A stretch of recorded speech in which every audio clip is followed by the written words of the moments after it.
commend as well the UDC and staff of the Parliament for the hosting of a consultation last evening concerning the construction of the new Parliament facility, which of course, looking at this, really brings home the need for that project, if at all possible, to proceed with some alacrity.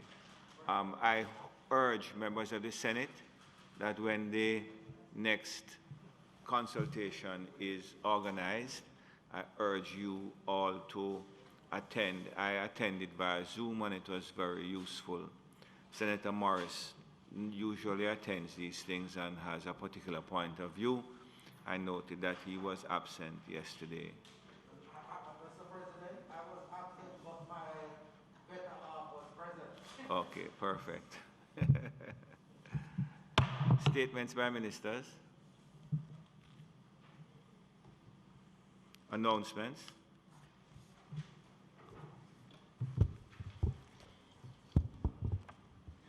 Laid on the table of the Senate today are the following: Ministry Paper number 76 of 2020 and Annual Report of the Office of Utilities Regulation for the financial year 2019-2020. Ministry Paper number 77 of 2020 and Annual Report on Audited Financial Statements of Jamaica Deposit Insurance Corporation for the years ended March 31, 2017 to 2018 and March 31, 2018 to 2019. Ministry Paper number 78 of 2020 and Beach Access and Management Policy for Jamaica Cabinet Decision number 27 of 2020 dated 18th May 2020.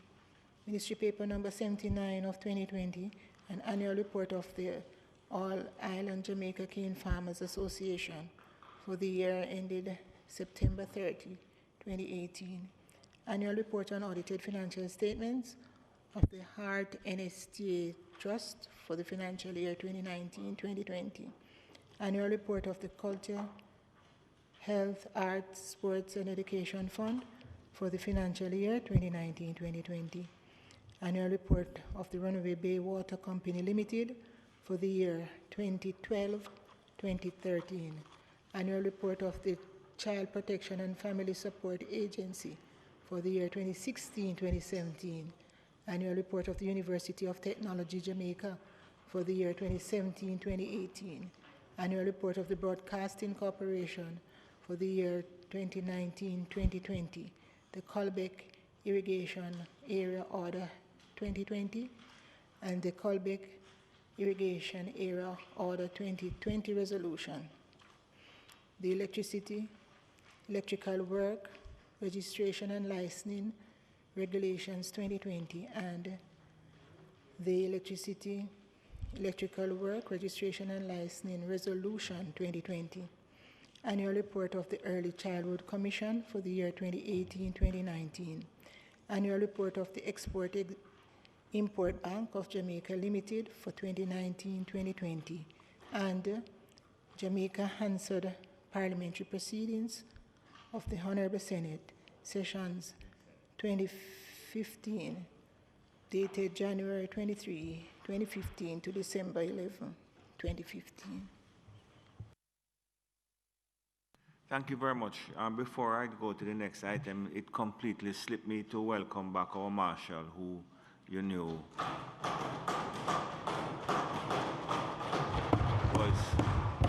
was ill. Captain Blake, welcome back, and we're happy that you overcame the difficulties that you were having. Bills brought from the Honorable House of Representatives. The following is a message from the Speaker of the House of Representatives to the Honorable Senate. I have the honor to advise the Honorable Senate that on the day of October 2020, the House of Representatives agreed to the Senate amendments to a bill entitled An Act to Implement the Convention abolishing the requirement of legislation for foreign public documents done at The Hague on the 5th day of October 1961 and for connected matters. I also have the honor to advise the Honorable Senate that on the 10th day of November 2020, a bill entitled an act to amend the Revenue Administration Act was passed in the House of Representatives. Signed, Marissa Dalrymple Philibert, MP, Speaker of the House of Representatives. Thank you, Madam Clerk. Petitions? No. I'm sorry. Mr. President, I signify my willingness to take charge of the bill. A bill shortly entitled the Revenue Administration Act, the Revenue Administration Amendment Act 2020, read a first time. Mr. President, I beg to give notice second reading of the bill. Thank you, Madam Clerk. Petitions? Papers? Notice that at the next meeting of the Senate, I will move to Section 55 of the Electricity Act, hereinafter referred to as the Act. The Minister may, from time to time, make regulations under the Act. And whereas on the first day of October 2020, the Minister made the Electricity, Electrical Work, Registration and Licensing Regulations 2020, and whereas it is provided by Section 55(2) of the Act that regulations made under the Act shall be subject to affirmative resolution, now therefore be it resolved by this Honourable Senate as follows. 1. This resolution may be cited as the Electricity, Electrical Work, Registration and Licensing Regulation 2020 resolution. And 2. The Electricity, Electrical Work, Registration and Licensing Regulations 2020, which were laid on the table of the Senate on the 13th day of a similar committee appointed by the House of Representatives to consider and report on a bill shortly entitled the Sexual Harassment Act 2020, that the names Kamina Johnson-Smith and Sophia Fraser-Binns be added thereto.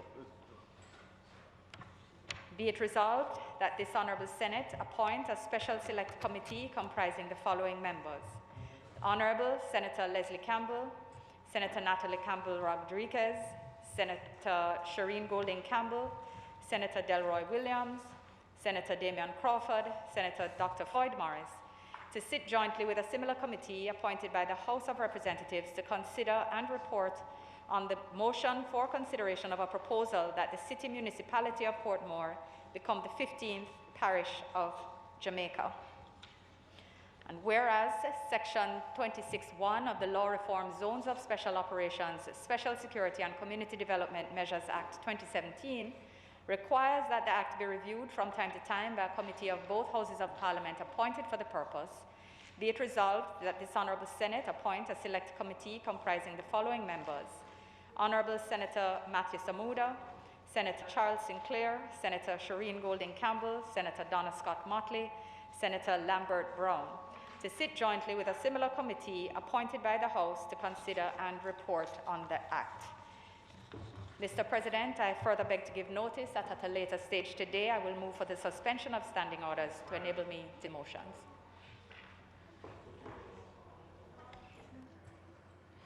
Thank you, Minister. Mr. President, I beg to give notice at the next meeting of the Senate, I will move the following motion.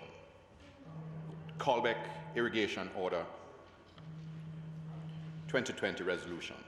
Whereas by virtue of Section 3(1) of the Irrigation Act, hereinafter referred to as the Act, the Minister may by order subject to affirmative resolution declare any area specified in the order to be an irrigation area. And whereas on the 13th of October 2020, the Minister made a callback irrigation area order 2020, and whereas it is desirable that the callback irrigation area order 2020 be affirmed, now therefore be it resolved by this Honourable Senate as follows. This resolution may be cited as the callback irrigation area order 2020 resolution. 2. The callback irrigation area order 2020, which was laid on the table of the Senate on the 13th day of November 2020, is hereby affirmed. Mr. President, I further beg to give notice that at a later stage today, I will move for the suspension of the standing orders to enable me to make this motion. Thank you very much. Questions and answers to questions? Motions that may be made at the commencement of public business requiring notice. Motions relating to the sitting of the Senate. Motions for leave to introduce bills. The presentation of the bills without leave of the Senate first obtained. Public business. Minister. Thank you, Mr. President. Mr. President, I now beg, with your leave, Mr. President, for suspension of the standing orders, to allow me to take the motions, notice of which I gave earlier. Members of question, those in favor? Against? Mr. President, may I ask first that the second, third, and fourth motions which have been proposed, that is the motions in respect of the committee to review the Also Act, the committee to review the motion for consideration of the proposal regarding Portmore, and the motion regarding the additions to the Sexual Harassment Prevention Act. Could those motions be approved, Mr. President? Members would have heard all in favor? Against? Thank you, Mr. President.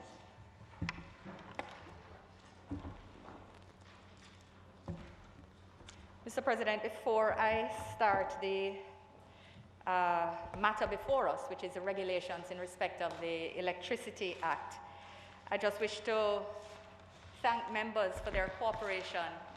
Thank you.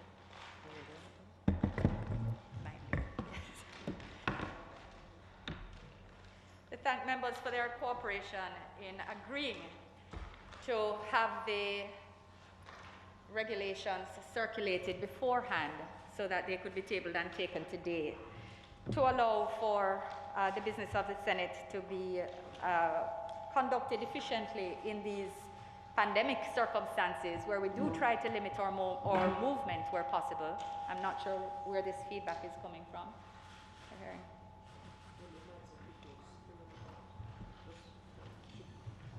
They're stuck. Okay. Just use one? All right, let's see how that goes. Thank you. Yes, Mr. President, I appreciate cooperation on both sides. The regulations are hefty reading, but no members had received copies under the last session. That is prior to the dissolution of Parliament. It had been tabled, but we had been unable to take it at that time. Can we proceed with this interference? Is everyone able to? All right. Thank you, Mr. Marshall. That brings us, Mr. President, to address the regulations themselves. That is, regulations made pursuant to Section 55(1) of the Electricity Act, titled, as indicated, the Electrical Work Registration and Licensing Regulations 2020, which aim at digitizing, modernizing, and transforming the electrical inspection process and seeks to increase regulatory efficiency in relation to electricians. In this context, Mr. President, Jamaicans will be assured of technically sound and compliant work conducted and passed by competent and regulated electricians and inspectors within a reasonable time frame. So to provide some background, Mr. President, under the Electric Lighting Act 1890, it was a requirement for electricity inspections to be conducted by the government.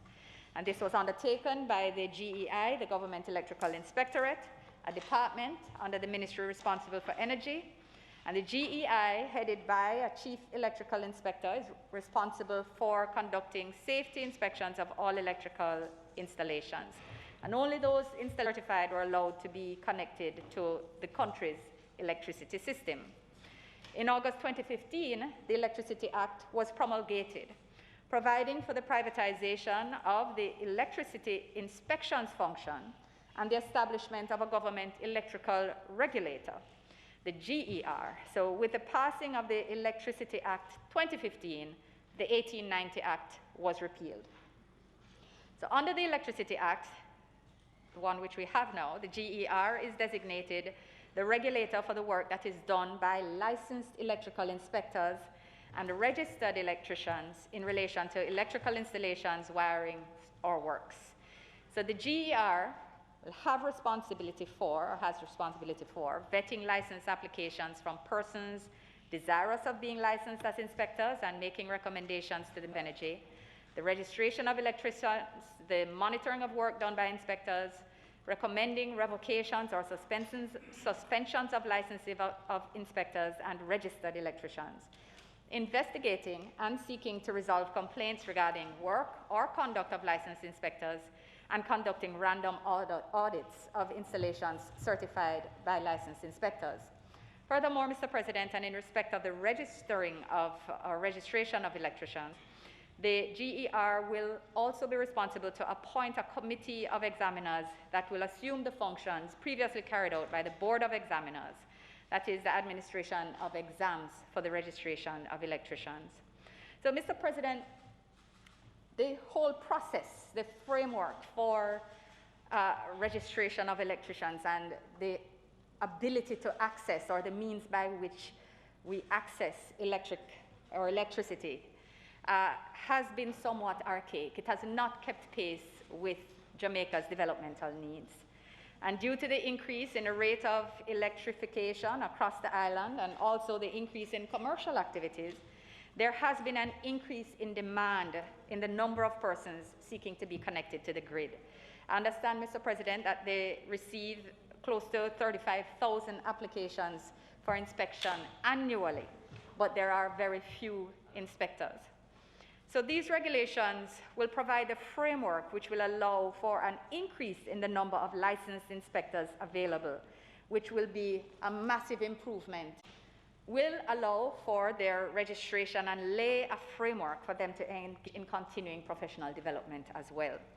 So electricians can be confident that they have their work inspected properly and certified, so they can finalize and move on to the next, so they can do more business in good time. And of note is also the possibility for individuals to be registered as both inspectors and electricians, although, of course, as you will hear when we go through, you can't inspect your own work. That will be a part of the process.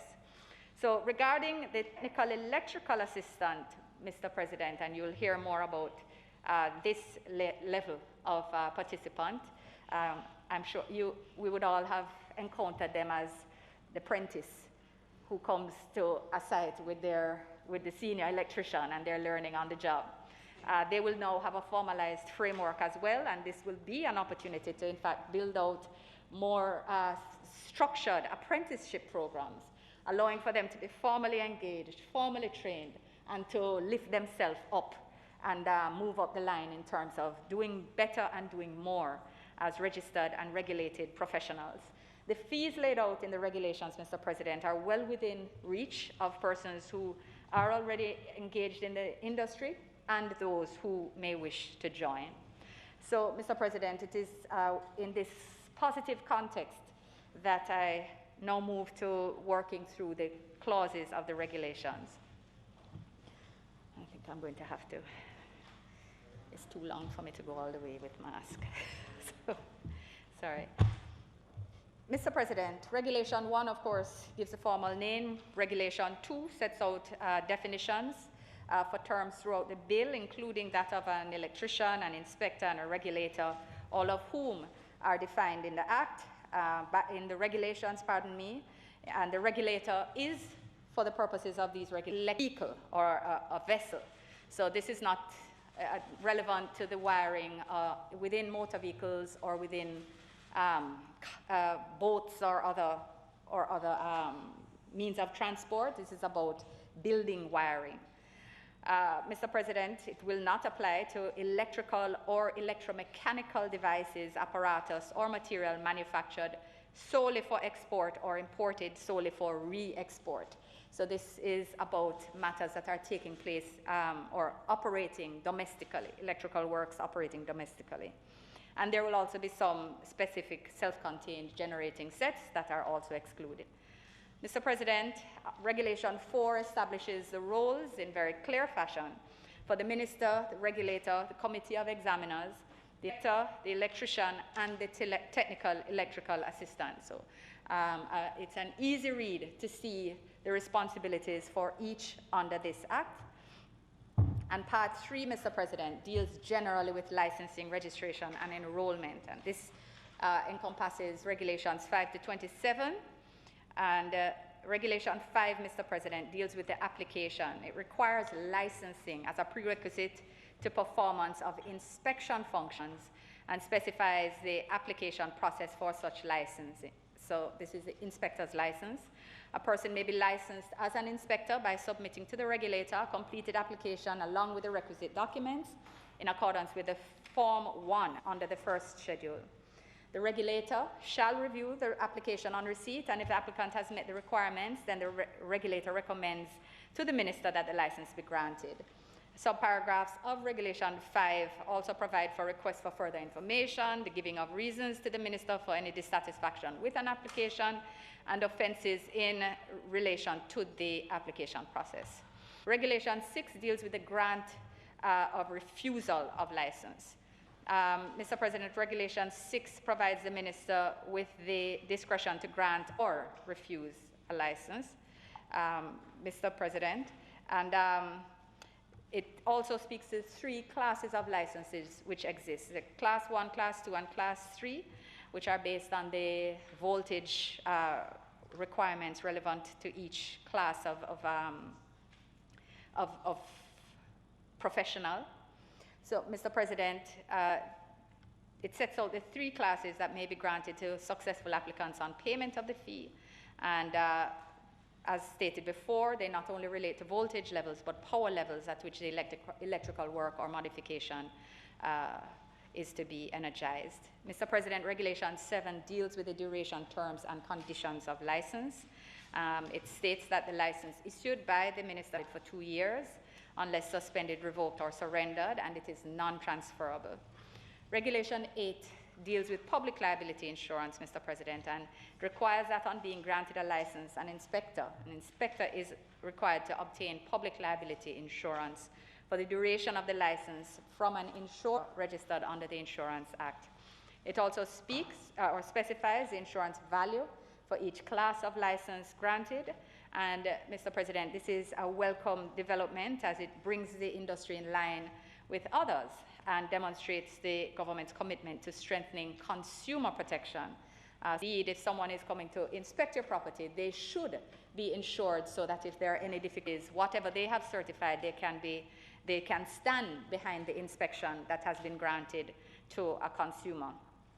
Mr. President, Regulation 9 deals with the appeal of a decision not to grant a license.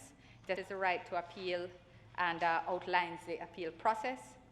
Regulation 10 deals with suspension or revocation of license, Mr. President, and it sets out the circumstances in which a license may be suspended or revoked. Regulation 11 stipulates the manner in which a license is to be surrendered, make particular use of a notice to the minister of the intention to surrender, which is set out in the 4th schedule. Regulation 10 deals with renewal of license requirements, Mr. President. A licensee may apply for renewal within 3 months before the expiration of their license, and whereas the applicant has completed specified courses, because you have to do some courses by an approved institution, after which the regulation recommends grant of the license. So we note, Mr. President, that there will be, there's mind, there's heart, there's youth university, there are all sorts of colleges and institutions who undoubtedly will find now a market for offering courses for accreditation by the regulator to allow for certification, or rather recertification of those who are licensed under this regulation. Mr. President, in respect of Regulation 13, an inspector must notify the regulator of any change or impending change to his particulars to ensure appropriate monitoring by the regulator. And Regulation 14 takes us to registration of electricians. So it speaks to the process for an electrician to be registered in order to undertake electrical work or modification, or to submit an electrical line diagram or electrical design, or to supervise technical electrical assistance. A person may be registered as an electrician by submitting to the regulator a completed application along with the documentation required under Form 2 of the 1st schedule. Regulation 15 speaks to the grant or refusal of registration. Again, in respect of the three categories, and as was the case with inspectors, Mr. President, the distinction between the categories again surrounds voltage level and power levels at which the electrical work or modification energized, and the regulator may refuse to grant an application for registration if the applicant is not certified by the Committee of Examiners. So that's at this first registration. Mr. President, under Regulation 16, which deals with the terms and conditions of registration and the duration, the license to be issued is also for 2 years unless suspended, revoked, or surrendered, and it's non-transferable. And in respect of an appeal, Mr. President, Regulation 17 outlines the appeal process and the two options at the regulator's disposal in terms of making a determination in respect of the appeal. Regulation 18 deals with suspension and revocation of the license, and Regulation 19 deals with deregistration. So an electrician who wishes to deregister has to submit a form to the regulator that's set out in the 4th schedule. Mr. President, in respect of renewal of registration for electricians, they too must apply or may apply within 3 months prior to the expiration of their registration, and determining whether or not to approve the renewal. The Committee of Examiners is required to consider whether or not the applicant has completed specific courses for training conducted by an institution, including continuing education and electrical safety courses, before registration is granted. So the Committee of Examiners won't actually examine for a renewal, but they will verify that you have done the requisite courses at institutions that are accredited. Mr. President, Regulation 21 requires for changes of particulars of the registrant to also be provided to the regulator as soon as practicable. And in respect of Regulation 22, we move to enrollment of technical electrical assistants. So this Regulation 22 specifies a process, Mr. President, for a technical electrical assistant to be enrolled to assist in either the carrying out of an inspection or the carrying of electrical work or modification, or both. And the technical electrical assistant must operate at all times with the supervision of an electrician. A person may be so enrolled by submitting to the committee a completed application in accordance with Form 3, together with the fee set out in the 2nd schedule. And Mr. President, 23 speaks to the the enrollment terms, duration, terms and conditions. This enrollment is valid for 5 years unless suspended, revoked, or surrendered. You can anticipate that it happens at a lower level. This is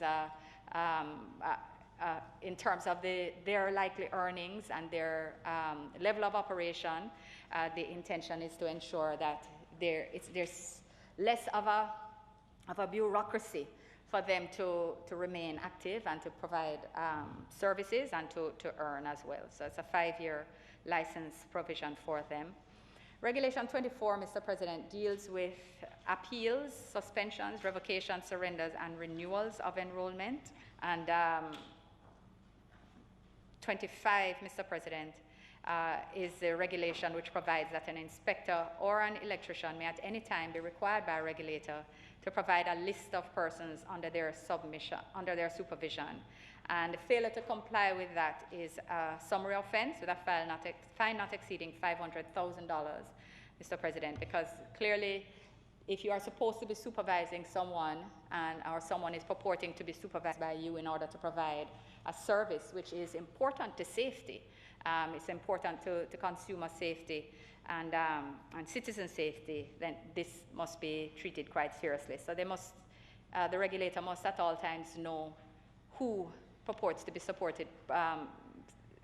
supervised by you and vice versa. Mr. President, Regulation 26 clarifies, as I mentioned earlier, that a person can be registered as an electrician and hold an inspector's license. But it provides here that an inspector shall not inspect or certify his own work or modification. And the fine for this is up to an amount not exceeding $5 million or imprisonment not exceeding 2 years. Because clearly, Mr. President, if you are seeking to sign off on the work that you yourself have done, this could be problematic, to say the least.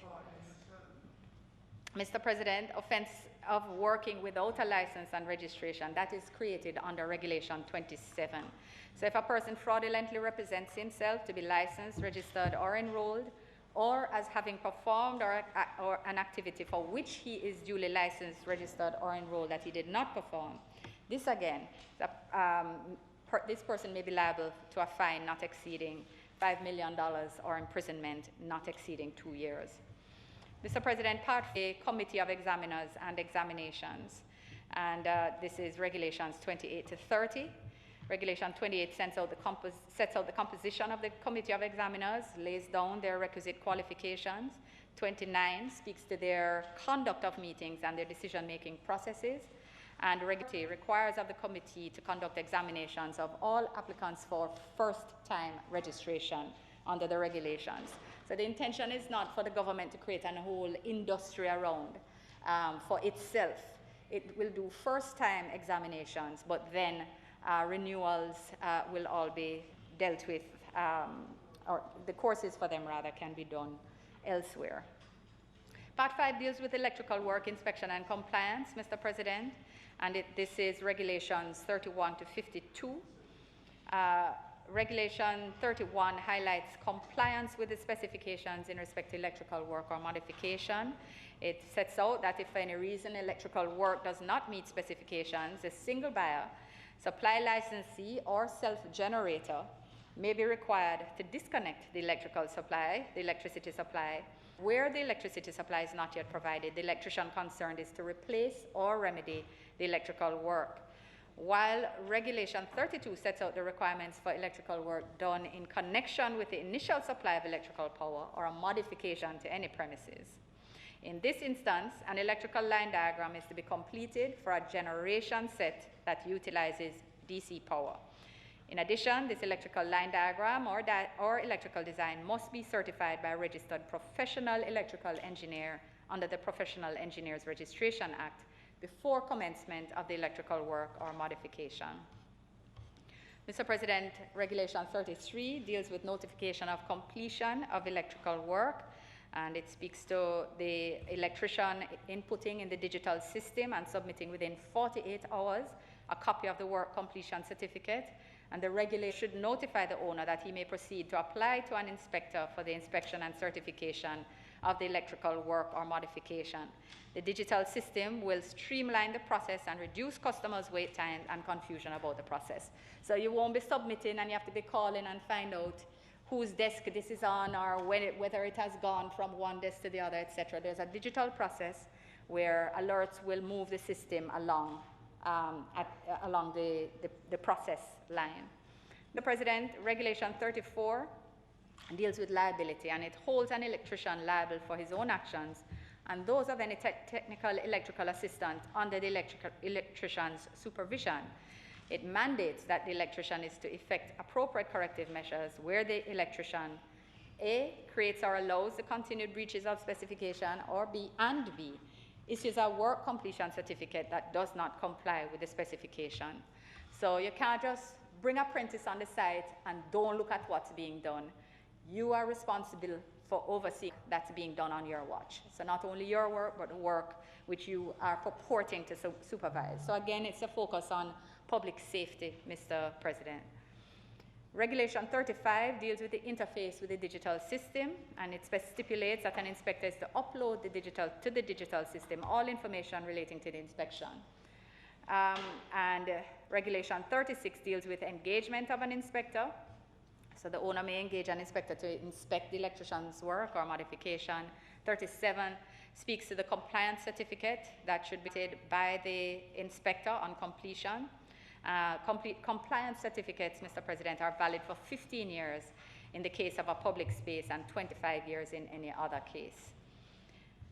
Regulation 38, Mr. President, states that an inspector who completes an inspection and is not satisfied with the electrical work or the modification is to notify the owner in writing with the reasons for the unsatisfactory findings and input the results of the inspection into the digital system. So there's transparency, and the owner of property must understand who commits the aforementioned.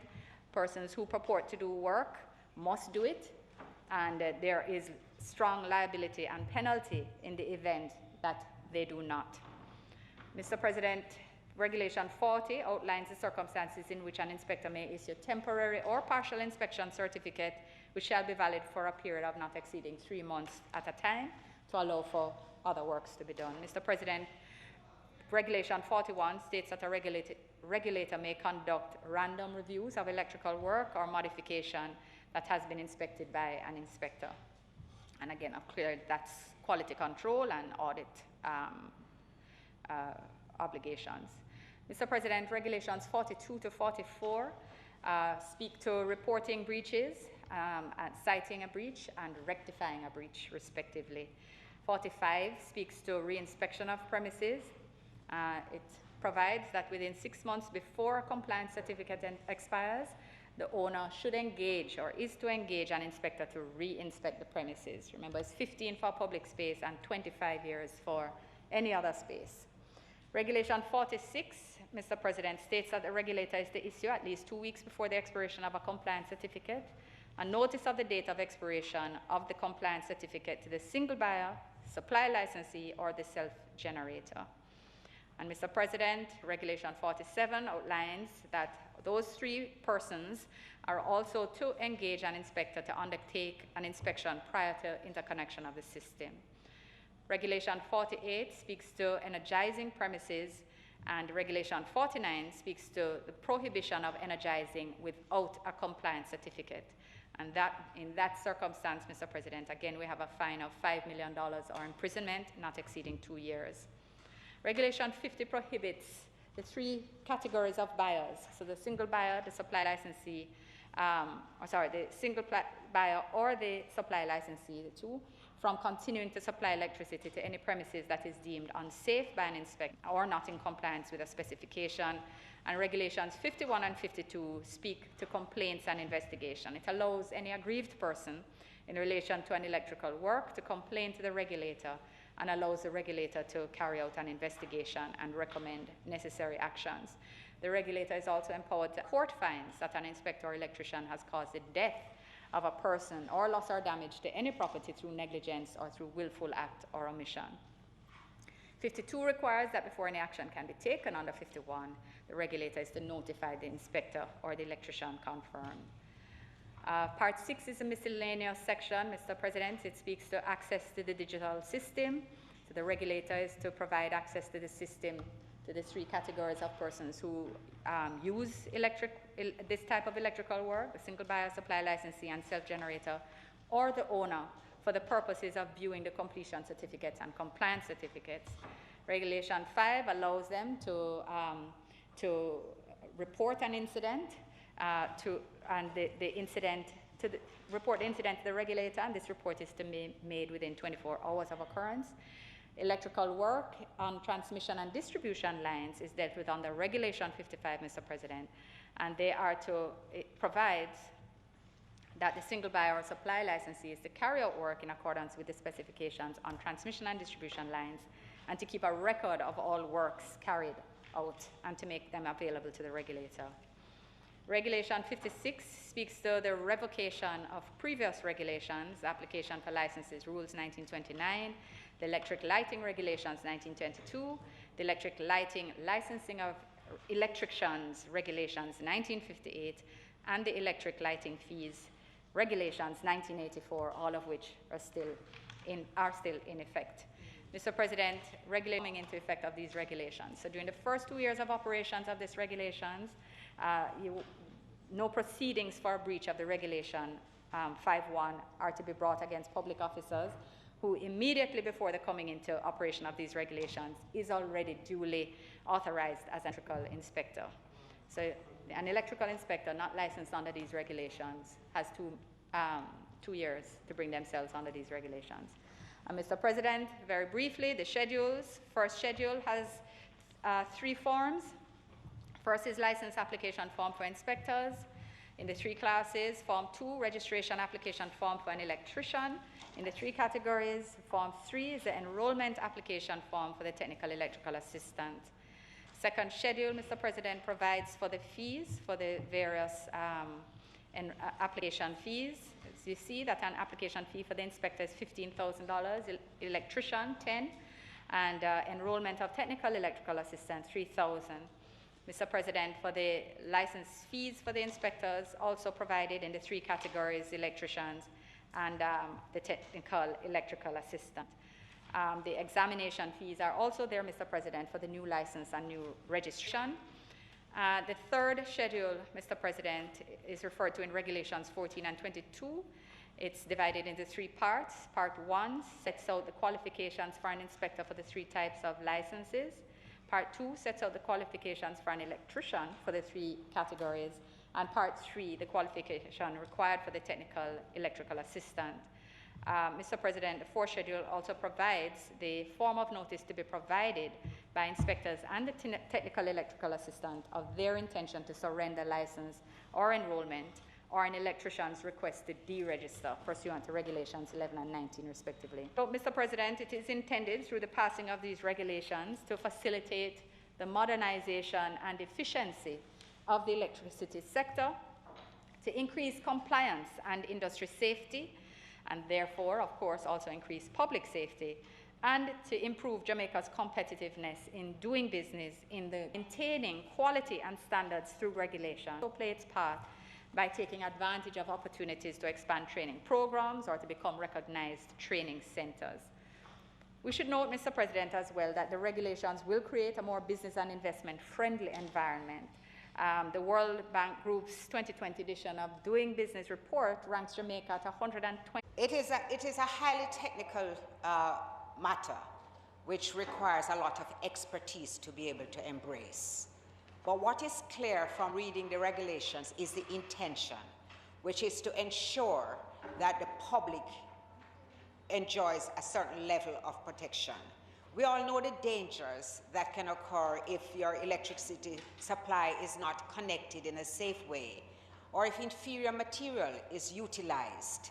It's not just that it is that you can lose your property, but you can actually lose your life. Mr. President, what is remarkable is that we have functioned for so long in this manner. Because when you think that you have 35,000 applications on an annual basis, and you will have roughly only about 9 inspectors servicing the entire island, you will see that the challenges that arise. And sometimes, regrettably, you can understand why there might be shortcuts, because that is part of what has been the complaint from the public. Come to a system, a very detailed and indeed elaborate system, which I think will. Myself, Mr. President, wrestled with the term of who is a self-generator, who is a single buyer, and who is a supply licensee, because obviously there are persons in the industry who might know exactly to whom that refers, but there was not in the definition section. We do not have the opportunity of somebody like me trying to understand what it was we were trying to accomplish, having a guidance as to a definition there. Mr. President, aspect of continuing education, as most people who know me know that I am a proponent of that, and I those who thought of including it, because as technology advances, we have to keep pace with it. As these developments take place in any sphere, we have to keep abreast of it. I had the most unfortunate experience. You know, you can hardly find persons who are qualified and certified. So how we do it is that we call a friend and say, do you know a good fridge man? Or do you know a man who can fix a washing machine? I'm sure that Senator Hill, even he sometimes resort to that. So we have a sort of list. because I know, Senator, that your wife is the one who runs your household. So I had this experience where I needed somebody to come and look at my. Somebody came who was highly recommended. When he came into the house, his eyes boggled, and then he looked at it. There was some ice forming in an area where it shouldn't be. And while he was telling me about warning don't use anything in your fridge to stick it. He took out something that looked like a screwdriver and started sticking the ice behind that had formed. I didn't know quite how to handle it, whether I should just be gracious and calm, whether I should give rise to my baser instinct and start screaming at him. Needless to say, when he offered to look at my washing machine and also to check my dryer, I was very gracious, and I told him, thank you very much for your assistance. I was, grateful. I'm sorry you couldn't help me with the fridge. But there's a clear perspective to which we come when we know how important it is that we have persons who keep abreast of all the developments. You can't have staff who worked only on things that are, of that era and not ensure that you develop your skills. The digital platform also, the fact of the automation and the inputs so that you can access and you can follow up on your application than making telephone calls, trying to find persons, and so is also something that I think is admirable. I don't know though, and I would like, leader, when we're dealing with it, can I, as a member of the public, how much of that information can I access? Is it only meant for the person who has an application pending, or could I go, for example, and not only find out who are the qualified inspectors, who are the qualified electricians, who are the qualified technical assistants, but be able to evaluate them based on whether there's a complaint, as is provided in the regulations for somebody who has used infrared material, for example, so that I can, as a customer, come to my conclusions from carrying out an analysis of exactly the approach which this particular electrician took. That I would like to know, because I think it would be, if we could do that, it would ensure that the standards are met and ensure that there's a level of accountability on their parts, because they're going to be more careful if they know that a customer, a potential client, is carrying out a search within this within this automated, within this digital platform. The issue of liability insurance. When I was trying to find out from a friend of mine who is an electrical engineer exactly how the industry viewed the impact of some aspects of the regulations, one of the things that I wanted to find out is, in what circumstances would you hold a person accountable? Say, if the house is on fire. I will tell you that the response was a little bit disconcerting, because they said, well, they blame JPS. They usually say, but it's not my fault, it's JPS' fault. Or they would usually say, he says, even if a light bulb bad the day after, and you return it to and make a complaint, they would say, oh, it must be something to do with JPS. So this public liability insurance will, I think, empower persons a little bit more. They will know that they are protected, they have something to fall back on, they're not going to lose their entire lives because an error has been made. And I think this is very good for the public, this is very important protection, and this is a step in the right direction. But it's not that totally supportive of all aspects of the regulations. I found that in clause, I think it was clause 10, in clause 10, if you'll give me a moment. Clause 10 is the clause with the suspension or the revocation of a license. And if you look at it, you will find 10B, there are very specific areas in which it can be revoked. Usually in circumstances where the court, for example, has found an inspector guilty of directly causing the death of a person through negligence, or a court has found the inspector that in the course of the duties, the inspector caused loss or damage to any person or property, and so on. But this section, it does not allow for a right of appeal where a license is suspended or revoked. And I cannot understand the circumstances where that would not be provided for. Because indeed, the reason why I raise this about the court action is because there are other circumstances under which it can be revoked.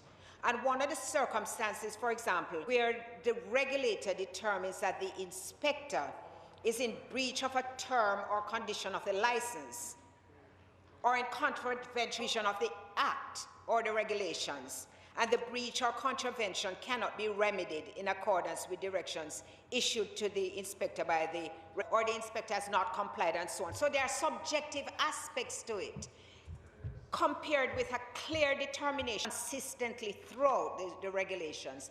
There should also be a right of appeal in those circumstances. The other thing that I wanted to inquire about, because it struck me, was the schedule, the qualifications.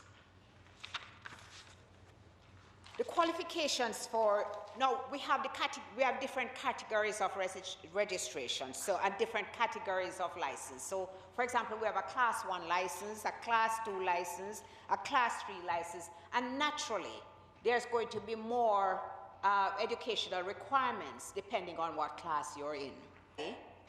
In the qualifications for an electrician, you also have a separation into category 1, category 2, and category 3, with category 1 being the highest. But Minister, category 1, a diploma in electrical engineering from a recognized training institution approved by an accreditation. No, the accreditation body has been established and so on as to who can do the accreditation. But at least 15 years practical experience? This one requires at least 15 years experience in electrical work, evidenced by a voluntary declaration of an electrician or inspector with whom the applicant has worked. The others, the category 2, which requires a diploma in electrical engineering from a recognized training institution, of course approved, requires 5 years, the successful completion of an examination. The category 3, 2, has a different requirement. But I admit, Minister, that 15 years is a stretch, and that a more reasonable... But Senator Brown is suggesting that we could put on somebody extra. You said a year? I wasn't listening closely, or I would not have cited him. I don't think it is as extreme as putting the 1 before the 5. But I do believe, Minister, is onerous. I cannot see how anybody would aspire to this if you have to go through this for 15 years, as that perhaps you consider if that is what was intended. For you, Senator, 15 years for a woman is a very long time.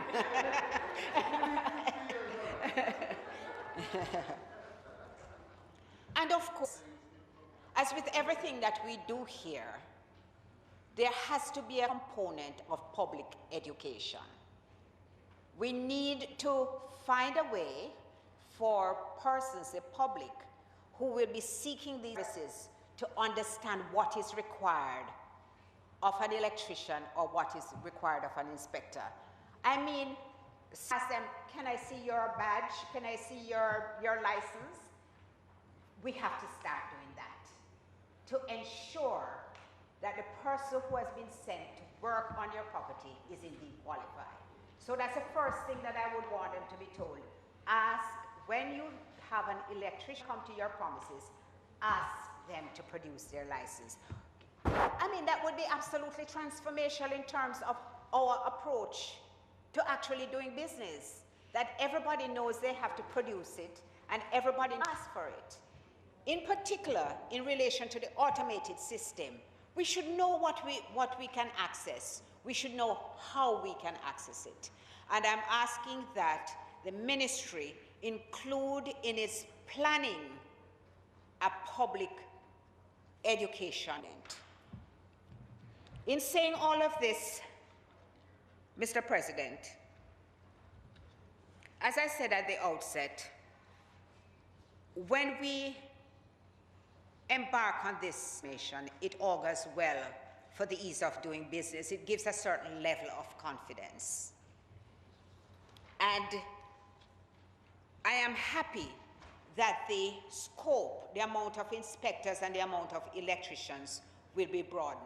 Because especially in this new dispensation, we need people to be attracted to different kinds of professions where they can really make a living. And not only that, but we need to embark upon a new sense of professionalism about whatever we do, no matter what it is that we are. I think that if we do this the right way and we begin to get the public on our side, we can build a new culture, which is so important for Jamaica to achieve its fullest potential. If it pleases you, sir.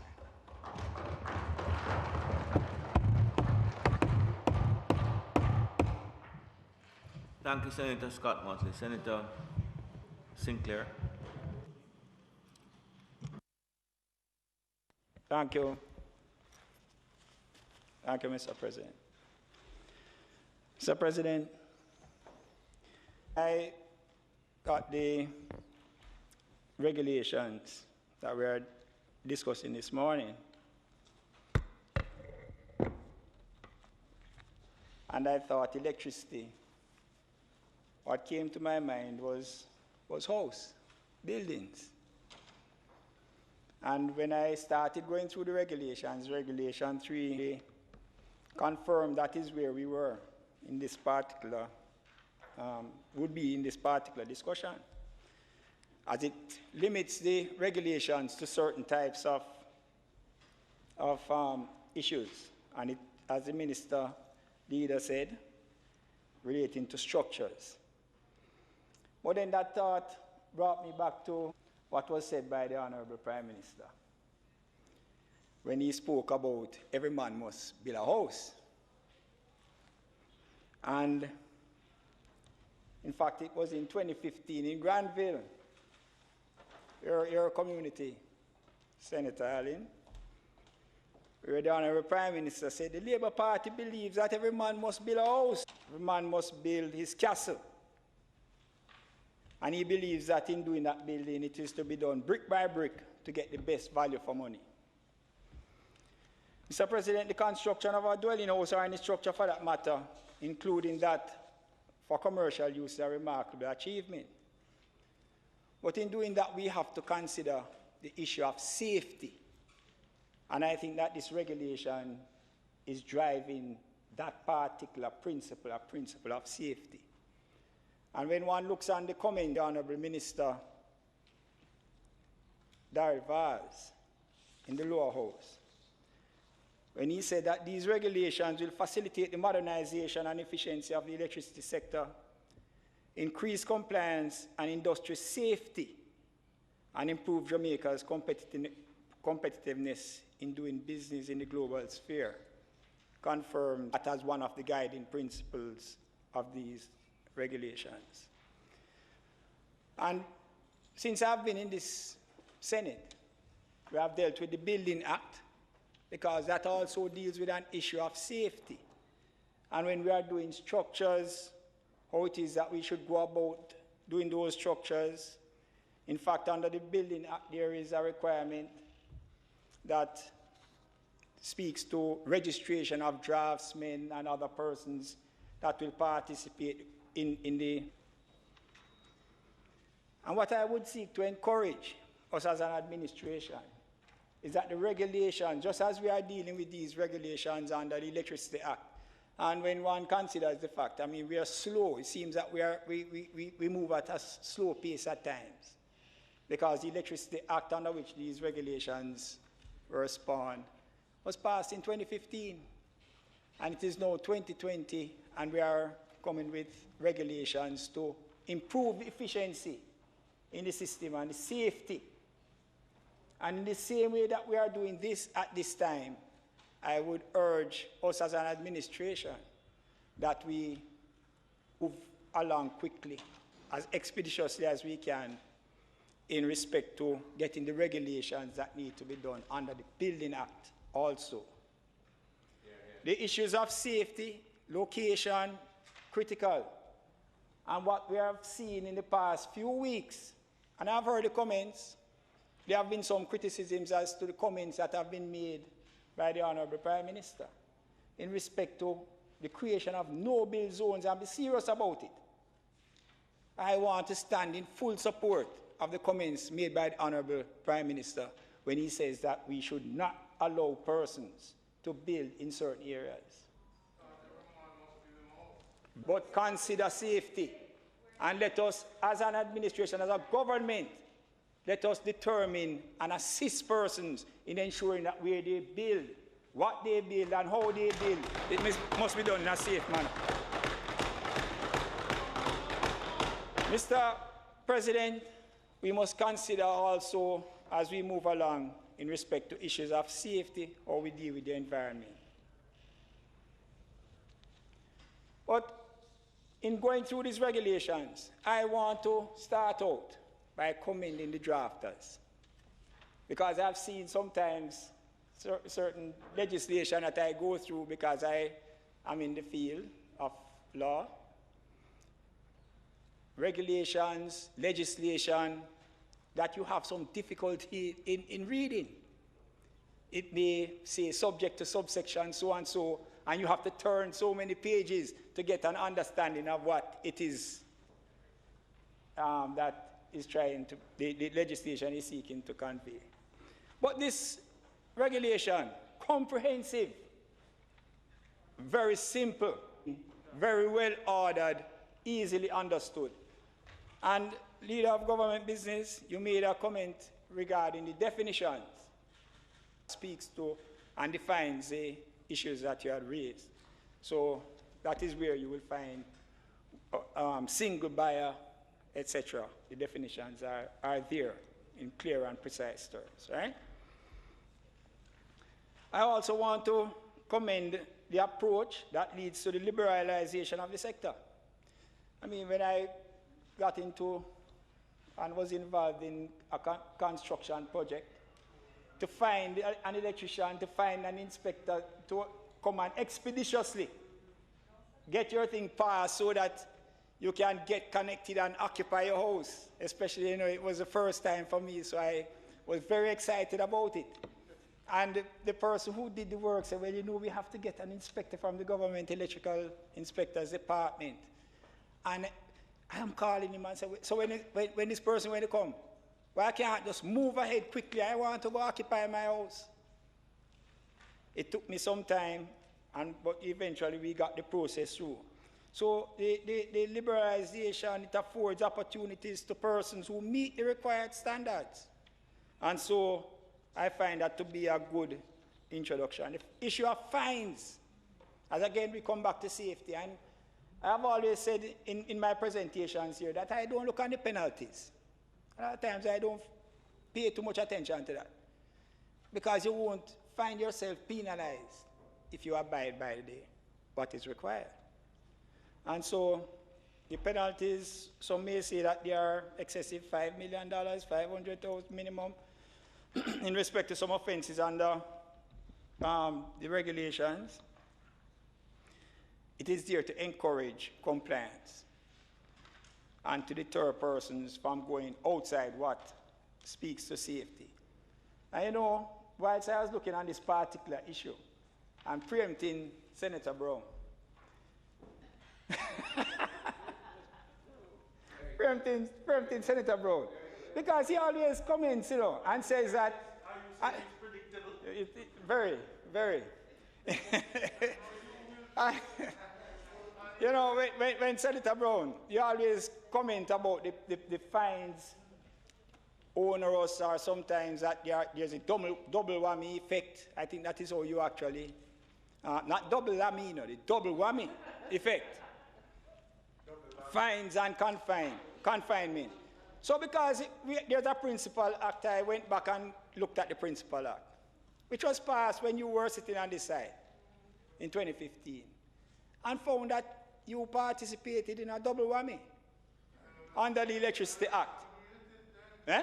You agree with it then? But because you have moved over to that side, when it comes from this side, you don't agree? I have disagreed with it then. You disagree with it then? Because when I looked under Section 58 of the Principal Act, you know, you have a $5 million fine, but you can get fined and confined. And I said, Senator Brown could not have been over here advocating that the party of which he is a part is against the, but no, you incorporate all of you at times. You incorporate all of you at times. But in any event, so as I said, when we're looking at the issues that this particular regulation deals with, I think that the fines are appropriate, because we must deter persons and we must ensure that what you do, we do things that end up in a safe situation in respect to persons. Right? There must be compliance. And if it comes down to that, then it comes down to that. Mr. President, I heard the leader of opposition business again in her presentation commenting about the 15 years practical experience as provided for in these regulations. If I were to start from what my research also brought to my attention, the Electrical Safety Foundation estimates that there are 51,000 electrical fires each year with 500 deaths, 1,400 injuries, and US $1.3 billion in property damage. That is in another jurisdiction. If you were to come to Jamaica and look at what our empirical data is providing, a report I came across from the Jamaica Fire Brigade informs us as follows, that in 2010, there were 1,000 structural fires. 2011, it increased to 1,381. 2012, increase again, 1,508. And to date in 2020, as where we are, there has been 1,097 structural fires. The Fire Brigade tells us that 70% of these fires are electrical. Electrical. The Fire Brigade informs us that 50 to 60% of the electrical fires could, if persons had taken the proper precautions to use licensed electricians to do wiring or to check them periodically. So, Mr. President, what we are looking at is something that we have to take very seriously. So if a person is seeking qualification and to find themselves licensed to perform as an electrician, or as the case may be, and one of those requirements is 15 years practical experience, I don't find it offensive. And then when we look at the regulations too, you have different categories: Category 1, Category 2, and Category 3. Category 3 speaks of persons having at least 5 years practical experience, and so does Category 2. Category 1, I am informed, is the highest category, where less of the work is done. At Category 3, 95% of the work is done in that category. Right? So, it is not keeping all persons, but it is ensuring again that you have persons, if you don't have the diploma to qualify you, that you must be in a particular category, that you have the competence to deal with the situations that you will have to deal with being in that category. And to give the public comfort so that you have the experience as you outline Senator Motley, Scott Motley, where the person came in probably highly commended with certain years of experience and was chipping away at the ice when he should have been doing other things. The registration of the inspectors and electricians, and I think you commented on it, it says that they are to be registered, there's a register that deals with them. I do hope that whatever is contained in that register is something that is placed in a space that the public can readily access it to determine that the persons are who they say they are, who come to do your work. In the regulation, I also noted, Mr. President, under Regulation 5.2b and Regulation 14.2b, which deals respectively with the licensing of inspectors and electricians, that those applicants will have to submit a criminal record as part of the process. In discussing the matter with some persons and trying to get a feedback, there were some persons who, in giving me their feedback, indicated that, you know, why the need for a police record? So, well, I wouldn't want somebody coming into my home as an electrician that I can't feel comfortable, does not have a certain inclination. To have a police record as a part of the requirement, personally, I'm not opposed to it. Not opposed to it at all. We must have persons, you as an individual want to get involved in being a significant contributor to the society. Just maintain your integrity and maintain your honesty. Then we will all be good. But where I cast my mind, Mr. President, is that in 2014 actually, 2014, there was an amendment done by a previous administration to the Criminal Records Rehabilitation of Offenders Act. This act was an act which was passed by Jamaica Labour Party administration, and I think it was brought to the fore by the Right Honourable Hugh Lawson Shearer. I think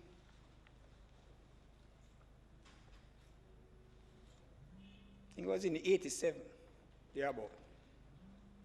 That act was brought in to give persons who can show that they are rehabilitated. But in 2014, there was an amendment done to that act that brought in a third schedule. And that made certain offenses impossible, absolutely impossible to be expunged, regardless. And I find it a little difficult to appreciate, because I've come across certain persons who may have committed themselves when they were very young, at a young age, and turn around their lives, become virtual Christians, Mr. President, but a record which, because of the amendment that was made in 2014 by a previous administration, they cannot expunge their record and they are out of the formal system. Well, yes, as leaders said, it's something that I have discussed with Minister Delroy Chuck, and I think it is at the forefront of his mind and the Ministry of Justice that there needs to be an amendment. Because, you know, when I look at it, you know, and some of them are offenses that one would say, no, very bad offenses, but you have a few of them that I think persons can be given an opportunity, whether whatever system you want to bring in, they can show that they have rehabilitated and they can get back into the formal system. So when I look at the regulations that says police record, yes, let us keep it that way, but let us look at amending what was done in 2014 so that persons can indeed get a second chance. In respect to Regulation 30, which says that all first-time applicants for licenses for electricians would have to do. And I have been in discussion with persons from the ministry, but I would really like to see it published somewhere, whether from the regulator in setting out the guidelines as to how these exams should be done, when they should be done, so that we are certain that persons interested in becoming electricians licensed is to say this is lot 30 or it is civic address 35, etc. Nothing is identified there. And you know, from a practical point of view, someone called me some years ago because they said they believe a prowler was in the proximity of their premises. Several in the way as what this regulation is seeking to also achieve. Those are my comments in respect to the regulations. I do believe it is full-time and it is well appreciated at this particular time. Thank you very much, Mr. President.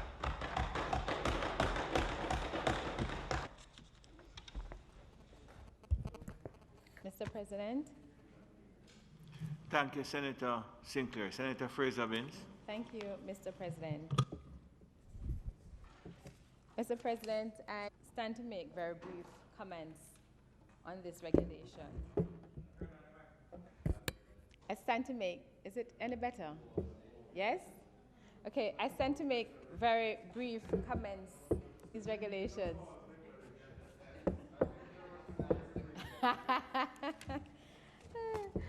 You know, Mr. President, a couple of months ago, and everybody shared little stories. I'll share one of my experience too. There's a particular plug at my house that we use for the microwave, and it just, in the middle of using it, it stopped working. And we could not figure out what was. So I called a friend who is an electrician, and he came, and he went, and he touched one thing. He said, turn it on now. And voila, it was fixed. I said, but what did you do? He said, the breaker jam. I said, huh? I said, so, that's really what was the problem? He said, yes. And I marveled at it because in my untrained electrical mind, I could not fathom. But here is somebody with lots of experience who came, took one look at the breaker. Fraser-Vins, with the greatest of respect, it don't take a lot of experience, to check the breaker. Well, I tell you something, Mr. President, those of us who have no such training would not even think about the breaker. In future, before you call the man that do a little electrical work. But, so,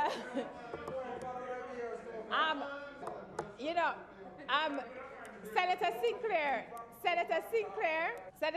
I'm going to ask you to give me some protection. Because, the last time you were in that chair, I did not need to ask for protection, but today the president is not as he normally does. But, Mr. President, the moral of my story with my untrained electrical mind is that the role of an electrician is so very important that oftentimes we don't stop and we don't think about them. And so I believe that the compilation of the Electricity Act and this regulation gives us an opportunity to really show the importance of electricians to our daily lives. And before I get into my contribution, I must congratulate former Minister Philip Powell, who was the minister who successfully piloted the Electricity Act in 2015. But I must state my own disappointment, similar to Senator Sinclair, that it has 5 years, for the regulations to come before the Senate. You see, Mr. President, this is just an indication of the many challenges we face in passing laws without legislation coming at the same time.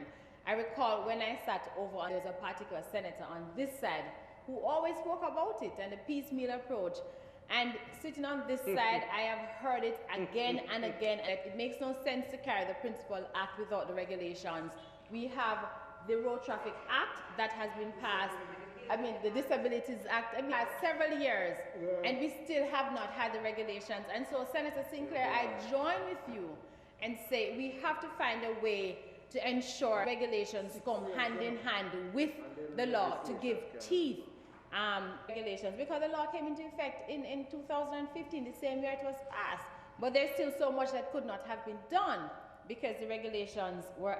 And I also want to say that I think it is Section 60 of the Principal Act also makes provision for the Act to be within 5 years. And so we are actually passing the regulations at a time when we should be reviewing the Act. And so, Minister, I am putting it to you that perhaps we could consider in very short order the establishment of that Joint Select Committee to review the election. That being said, Mr. President, I do believe that this is a very useful and important piece of, and you see, and Minister spoke about the ease of doing business, because the truth is that prior to the passage of the Electricity Act, when one reads the ease of doing business, one of the things that always jumped out at you was the fact that electricity, or the generation thereto, how to, I commend, go through to them. And not in any order, but I want to start with Regulations 27, which speaks to the penalty. And it says that the person who commits an offense under paragraph 1 is liable for a fine not exceeding $. And, you know, Minister, I believe that the fine is excessive, and I don't know how much contact had with industry players in arriving at this figure. I believe there was some consultation, but again, from the speaking to persons and players in the industry, I don't believe that the consultation was extensive. But the fine of $5 million to me is excessive, and I would want for that to be looked at. At the same time, Minister, have a concern, because under Regulations 28 that deals with the establishment of the Committee of Examiners and Examinations, it lists a number of persons who can sit on the committee. But I noticed that there is for a representative from the body of electricians. Now, I know that there's no formal body for electricians, but what I do know is that the electricians are members of the Master Builders Association. And I wondered whether there would be a consideration to add that a representatives association should sit on that committee. And if it is there, then I would have overlooked it. But I don't recall seeing that. And so I am commending that for your consideration, Minister, in terms of the composition. Because, you know, and I mean, I don't need to explain what's important. If you're going to have a body that decides who becomes a member of the organization, then I believe that a representative of that grouping ought rightly to have a seat at the table. And I recommend that to you for conditions. I note that there is a savings provision at Regulations 57. But I am not sure, perhaps you can explain to me whether this will include existing, there are two questions. One, whether this would include existing electricians and how they're treated. I don't believe that this provision in it, and explain to me if in your mind and based on the instruction that I've gotten from the technical team, if it protects the existing electricians. The second thing as well is the registration of existing. There isn't a carved out, Senator Sinclair, there isn't a carved out framework from my reading of the regulation that deals specifically with the existing electricians. So as I understand it, everyone, new and existing, will have to apply to be registered as an electrician. But these electricians, having had years of experience, then I believe there should be a particular treatment specific to them. So they shouldn't have to go through, I think it's at page, I think it's page, clause, tell the clause that talks about the, right, here we go.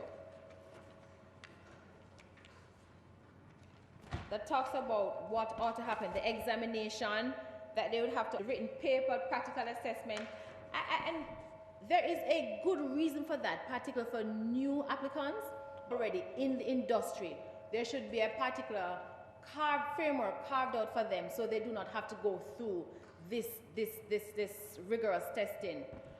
And I am commending it to you and your team to consider, because it is one of the feedback that we have received from persons within the industry. And while we're on it, legislative, but I think it's important to share. Just this week in the Gleaner, persons can't be given or can't rise to the level they desire, because there's almost like an old boy that keeps shutting out the younger and the newer professionals. And I am hoping that, well, I don't know if there's any truth to that, but we do know that this happens from time to time in different professions. But I'm hoping that in this particular situation, Senator Scott Motley mentioned it, I fully support the view that we need to review the third schedule, because it shouldn't be that you have to wait 15 years to be, pardon me? It shouldn't be that you have to wait 15 years for you to register. I mean, if you have gone through the test, if you have done 2 or 3 or 4, even 5 years of practical experience, then I believe that that's at the same. You're getting an echo? It's not your fault. Senator Crawford isn't here, so. Mr. President, may I? I think there's a little conspiracy going on, Senator. I would say that I don't believe that they should have to wait 15 years for them to be given that final approval that they need to say, yes, I am a professional. And while I'm on, question for you, I wondered whether the apprenticeship period would be calculated in what you call practical experience. So the requirement is to have 15 or 5 years of practical experience.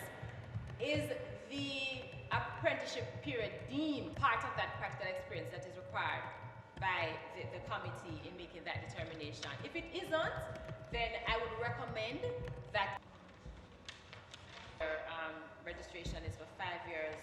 And I think earlier in the regulations dealing with the electrician, the period is 2 years. And I wondered why the disparity and what is the rationale behind 2 years for the electrician and 5 years for the electrical assistant. So I crave your indulgence, Minister, if you could just explain to us the reason is that the trainee has 5 years as opposed to the trained who has 2 years. So I'm looking forward to an in that regard.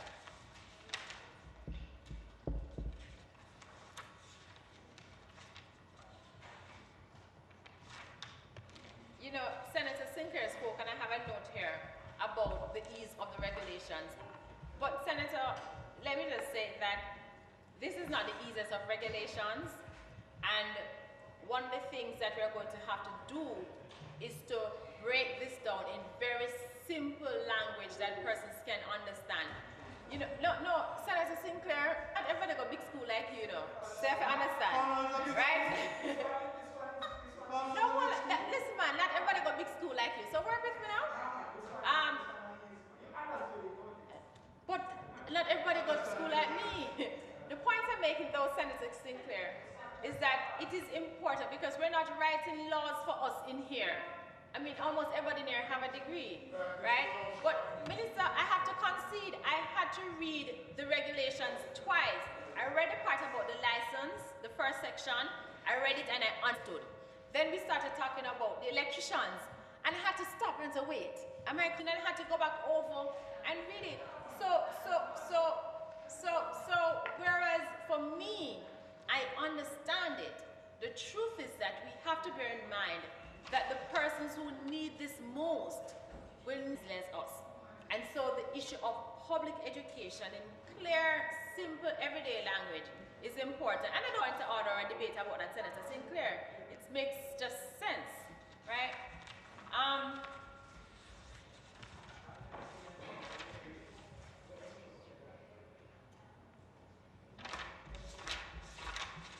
I just have two more points.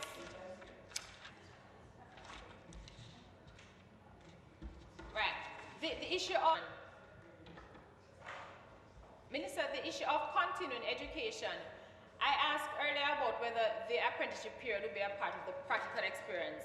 But for the continuing education, again, I need, from my own understanding, and perhaps for the persons who are listening, whether continuing education is going to be limited to training, theoretical training or practical training that is given by the accredited body, or whether that will include training on the job through, whether see I'm even confusing, whether it's going to be by the trained electrician or someone else, or if it is limited to the teaching body.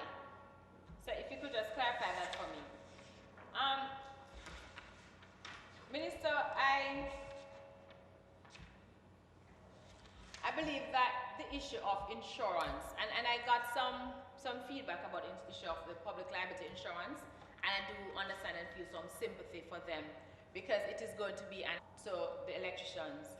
But I believe that what it does for me is it presents an opportunity for the electricians to come together and organize themselves as a unit, and there is power in numbers. And I say that because, you know, with insurance. And so I believe that what it does, it presents an opportunity for the grouping of electricians that started some time ago, which has really not gone through, for them to put themselves together in order to bargaining power. Minister, that in the final analysis, notwithstanding my observations, that predictability, there was often questions about who is licensed and who is not. And of course that impacted on the quality and out an existence or make a living. But as persons who understand, we will see a change, not just in terms of the level of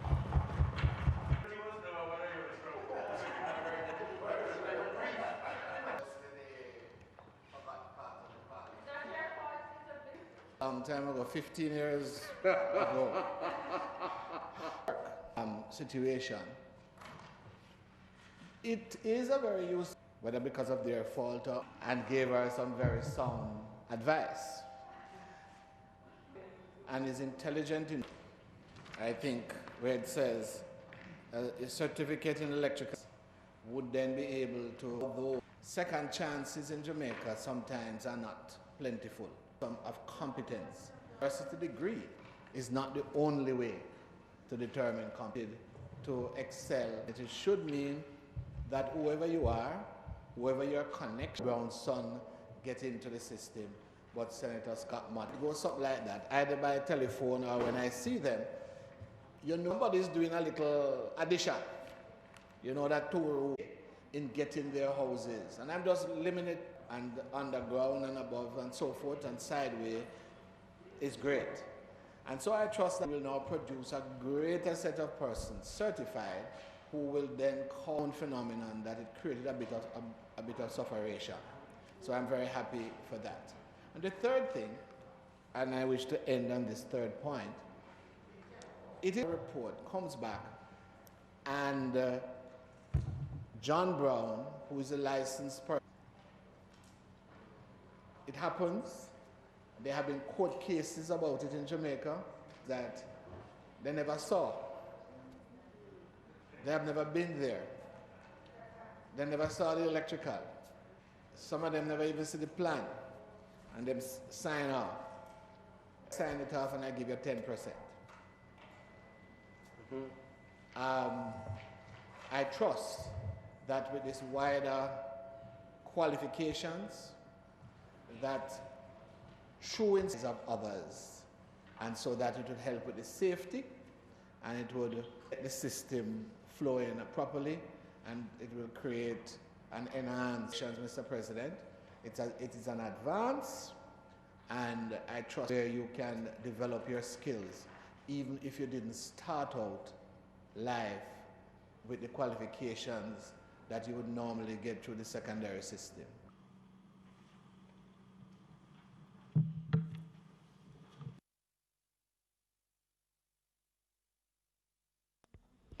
Thank you very much, Mr. President. And thank you also, colleagues, and constructive contributions to the debate on what is an important set of regulations that will enhance the business environment and also help to satisfy the need for speed in excited young homeowners, as Senator Sinclair was, and of course, just citizenry at large who want to access electrical services. So there have been quite a few questions. I'm going to try to address them as best as possible. And if I miss any, please don't hesitate to just remind, as we don't have committee for regs. So I hope that the answers that I have are sufficient. I will start with the matter of the length of the license, 2 years versus 5 years. 5 years for enrollment of technical electrical assistants versus 2 years for the electrician. The issue is to allow the technical electrical assistant who is working at a lower level to have less bureaucracy in maintenance of his ability to work. So they don't have to keep coming back to register 2 years. Working at a level where you don't have supervision, you're not required to have supervision, so you're out wiring people's houses, shops, and hotels, then that you're properly certified. So that's the reason between the 2 to 5 year distinction. Regarding the matter of practical experience, or rather the question on whether apprenticeship will be part of your qualification period. So to be a class 1, first, maybe we need to understand what the classes practically relate to. So class 3 is likely to be like a 2-bedroom house or a shop, small shop, that type of size project. So you're able to work on your own, and this is pretty much 90% of work is done at this level. Class 2 might be more at the level of a hotel. So clearly less work is done at this level. Significant experience required. The presumption is that if you are operating at class 2 level, you have already operated, and you, remember, now should be registered already under the existing regime. So you would be registered already. If you are under supervision, so you are not out operating on your, that's the TEA. So you're now not be registered, and no one would have any reflection of your work. A voluntary declaration could possibly say what you have done, but in terms of your ability to operate as a registered electrician, it would not be considered. Practical experience will be if you are operating as an electrician, but not as an assistant who is being supervised. I believe there is some consideration or some discretion that can be exercised based on what is, and of course, just to be clear, Class 1 is installation and construction of factories which use heavy electrical resources, high voltage, and extreme safety requirements. So if you have been registered as a Class 3 or a Class 2, you have already done the 5 or 10 of the years experience already. They have your registration information already, and your transition would not take it's not taking a fresh 15 years. But this, of course, is a matter from a policy of knowing how these regulations now work, how you're expanding the system in terms of the number of persons who are able to now work, inspect, and operate under the new regime. It's the type of issue that can be revisited. That the ministry will be embarking on a public education and awareness, that there has been significant, him or herself was not consulted. There have been extensive consultations, not only with the nation, about, of course, and of appeal. It is as you have, but if it is so the broad, whatever license that electrician, that will continue to subsist. Regulation 28 does provide for at least 4. I made the point that you may have spoken with someone who feels that things should be dealt with differently, but the association as a whole understands and agrees with these broadly. And yes, I think those are the major issues that were raised, and so I do hope that they have addressed the concerns, and where they haven't addressed them, they've at least answered them sufficiently for your understanding of the intention. I think we're all agreed that the benefit of these regulations is clear for us all. So we again commend all the technical personnel who worked on these regulations, the staff from CPC, the staff from the ministry at all levels, all the associations who participated in the consultations to ensure that as best as possible the ministry got it right. And with that, I ask for approval of the electrical work registration and licensing regulations 2020. Thank you very much, Minister. Members would have heard the debate, of course, and heard the question by the Minister. Those in favor? Against? Minister Campbell?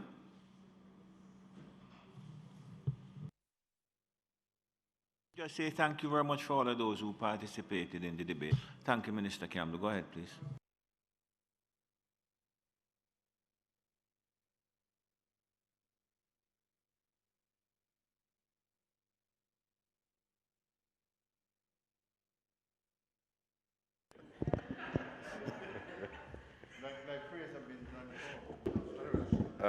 Mr. President,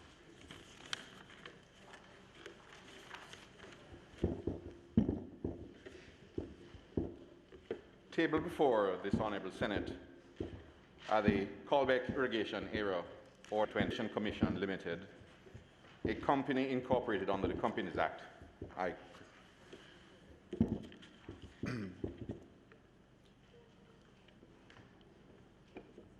Sorry, Mr. President.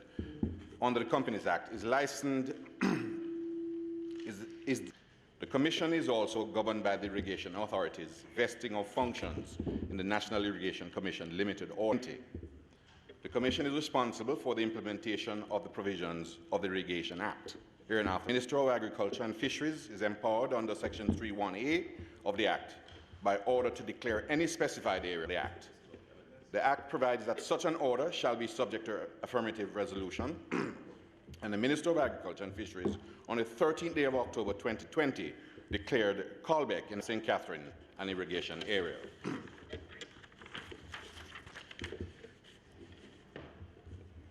The declaration of Callback as an area is justified as follows. 1. The Callback irrigation system was developed through the Inter-American Development Bank National Irrigation Development Program, and the irrigation system is in Callback, St. Catherine. These farm lots are occupied by predominantly small vegetable farmers, approximately 97 farmers, from a deep Ken Boy it was, Mr. President, who, as far as 2011, advocated for and got this program on its journey. The irrigation system are as follows. A production well of capacity 1.2 million US gallons per day, pumping equipment including turbine, motor and switchgear, and 3 underground and above ground pressurized pipe network, including high pressurized pipes, valves, and other appurtenant. That background, I asked that this Honourable Senate, in affirming the Callbeck Irrigation Area Order 2020, and features of the Callbeck Irrigation Order, paragraph 1 provides the name of the order. It refers to Part A of the schedule, which provides a description of the Callbeck Irrigation Area, as well as Part B of the schedule, which provides for the area as defined by the map.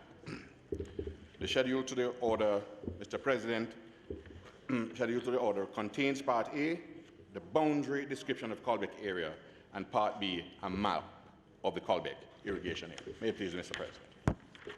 Minister, are you finished? Yes. This area is north, like you'd go north of Old Harbour? That is in fact so. What? Okay, thank you. I beg your pardon. No, you grew up in a place that's further north.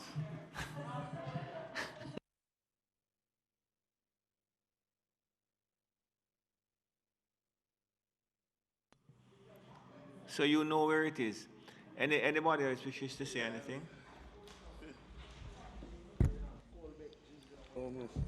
Mr. President, the opposition supports the resolution. We note that this comes to the one in Portland, and we wonder if there are more of these after.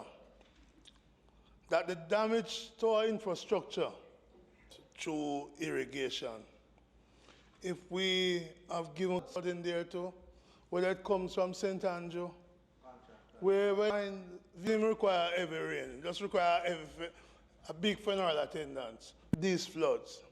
There's a time in our history trying to see hectares of land, so it is significant. Having said that, Mr. National Irrigation Commission rather runs in this country through rainfall, and there has been a significant increase in the frequency and duration of drought conditions. If you look, Senator Brown advantage, how can we use solution?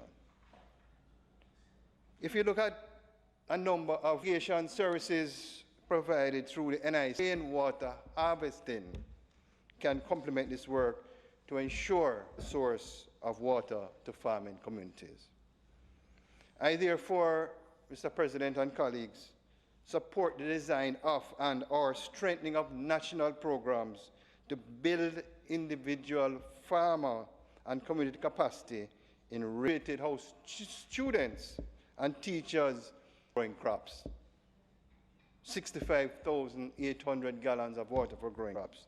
Is that we must also build resilience in the agricultural sector by providing that support, which will allow our farmers to recover faster and when we have extreme weather events. And Senator Webby, I think, mentioned is ushered in. There is an increased time, paved a clear path for young interested in seeing or in adding their voice to political discussion. To begin with me, young people is being developed and tested.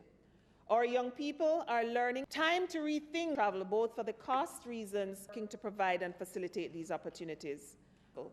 If you have never thought of being a mentor, do so now. Us older fogies provide guidance, all will be well. All will be well behind us. As is no better than every young person to sit. So help with their resilience and their hope while they think about or rethink their own lives. Thank you. Afternoon, Mr. President. The leader of government business, Constable Plummer, was set upon and murdered in a most heinous manner. It is more concerning and even more I regret to information that I got.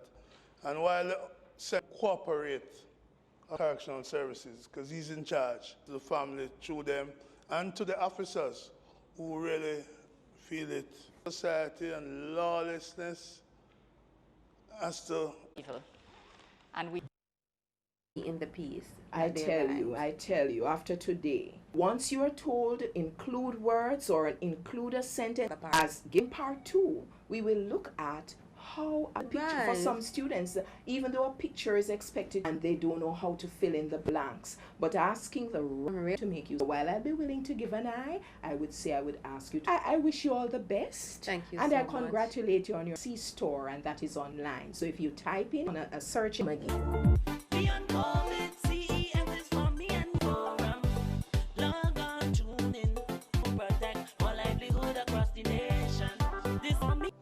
There's no rationality as to why this barrier of brutality and enforce it with us. Let us extend our hands to our brothers and sisters. This for your staycation. We have to ensure that this or you brought strong movement day because we've had here D9 they have to process certain patients preliminaries. Get lessons from the students. In Jamaica is working on peculiar occasion to address issues of the and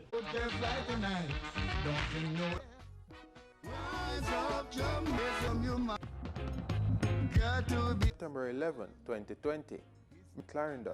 The funeral coach bearing the tribute deductions for October are due on Mondays of other financial institutions using their NCBE in terms of what they can do on the TH system, right? When you go on to make your report and make your payment, and you calculated and 385 market index advanced by Point Packaging and Paper Company and 7 cents. Straight weekly gain. For jazz bristles as soft as possible to teeth, so a soft compact. That's where it's at. Go to the pedal then. All eyes. Lie. Leader of the opposition.